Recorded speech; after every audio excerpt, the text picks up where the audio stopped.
Hey, this is Ari, and in this little clip, you're going to hear from Seth Conger, who works with some of the top functional medicine doctors in the world on optimizing brain health and treating neurological disease. This is such an important topic. This is something near and dear to my heart, as I have some members of my extended family who are dealing with these kinds of issues, and it is profoundly disheartening to watch someone kind of lose their understanding of the world, lose their understanding of who their family members are and what they're doing here. And this is something that can, by and large, be prevented and can be treated quite effectively, particularly if you catch it relatively early on in the process before there's too much neurological destruction. So I strongly recommend checking out this little clip and checking out the full length episode by clicking the link below this video. Enjoy.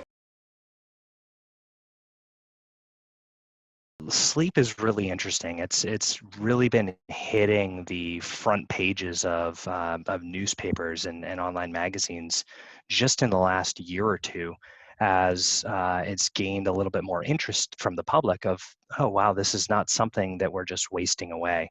Sleep is actually probably the most important uh, lifestyle piece when it has to do with cognitive decline in your brain function. When you're sleeping, it is the only time when your brain can actually repair itself. So your brain does not repair itself during the daytime.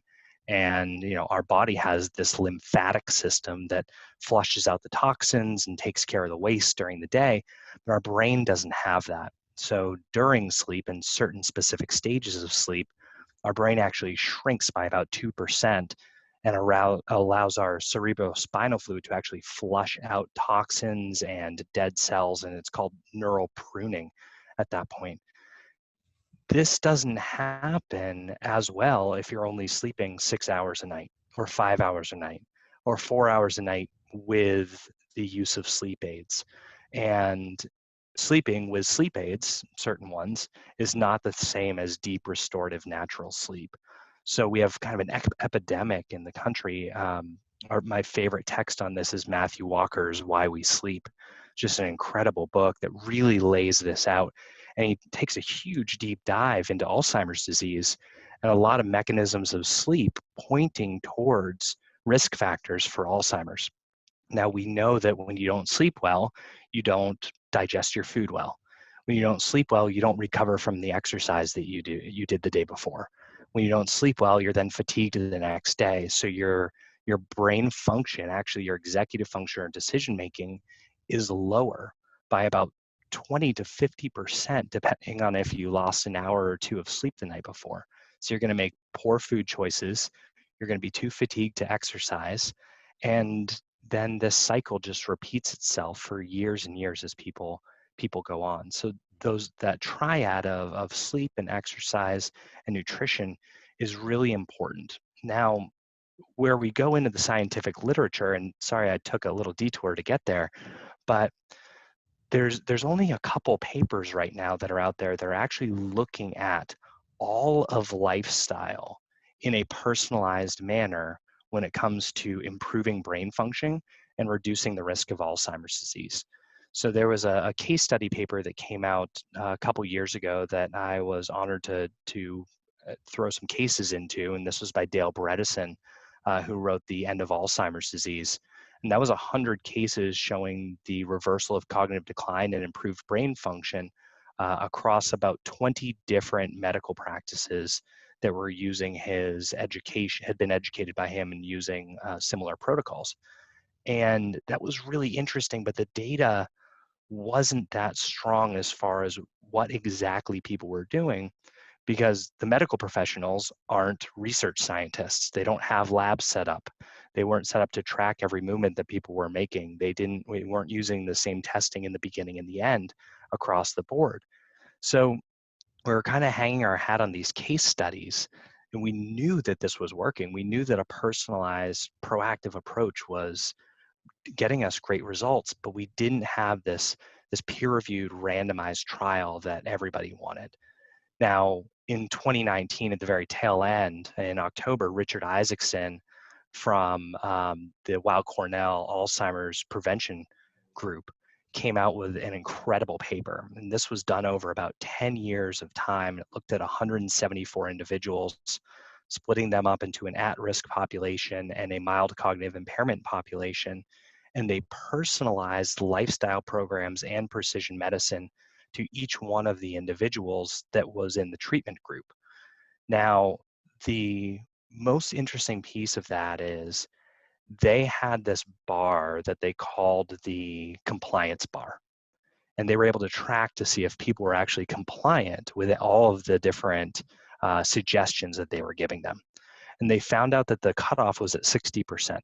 So if individuals were compliant 60% of the time or more with all the suggestions, then in both the at-risk and the MCI group, those individuals improved versus the control group. MCI is mild cognitive impairment, and that is the step before dementia.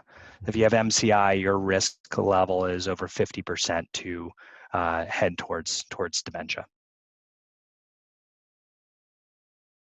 Hey, this is Ari. I hope you enjoyed this little clip. And if you want to listen to the full-length podcast, the link for that is down in the description below.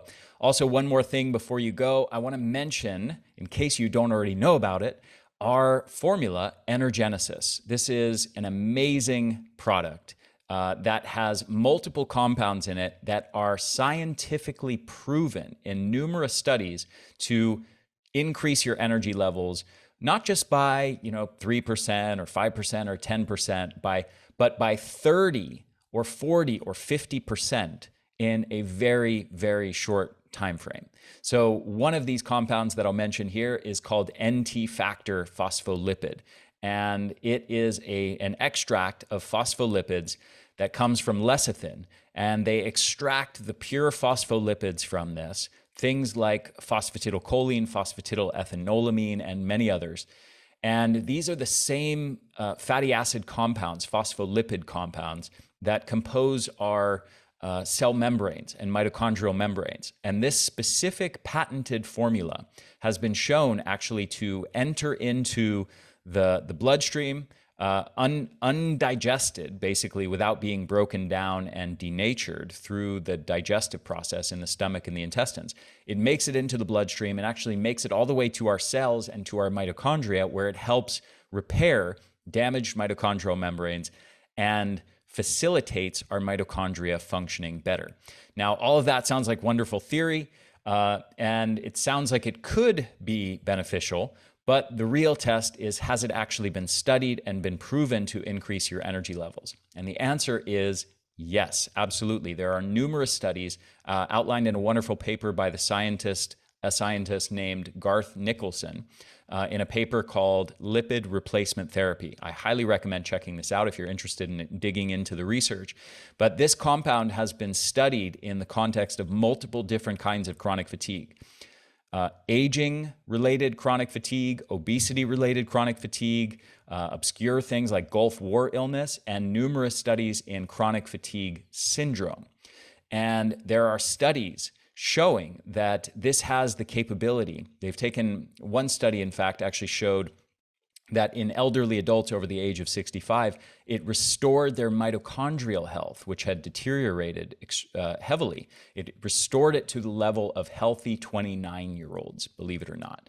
And they've actually measured energy levels in these people. And all of these studies across the board show improvements in energy of at least 25%, and typically more like 35 to 45% in just the span of between 4 to 12 weeks. That's how long all of these studies are, 4 to 12 weeks. They're showing dramatic, huge improvements in energy levels by helping to repair these mitochondrial membranes through this thing called lipid replacement therapy, using, again, this patented form of a phospholipid extract called NT factor. This is just one of about 20 ingredients proven to benefit mitochondrial health that you'll find in my formula, Energenesis. So I strongly encourage you, if you are struggling with your energy levels, if you're dealing with chronic fatigue, go grab yourself a bottle or 3 of this, or subscribe and save. Try it out. You are going to be blown away by the results. We get so many testimonials. We get so many emails from people talking about how this one thing has transformed their lives. So I cannot encourage you strongly enough to give this a shot. And let's say you buy 3 bottles, try out the first one, give it a month. And if you don't notice significant improvements, you can return the unopened bottles to us for a full refund. So give it a shot. I really think you're going to be blown away by the results. The formula is called Energenesis, and you can get it at theenergyblueprint.com or click the link below. So I hope you enjoyed this, and I'll talk to you again very soon.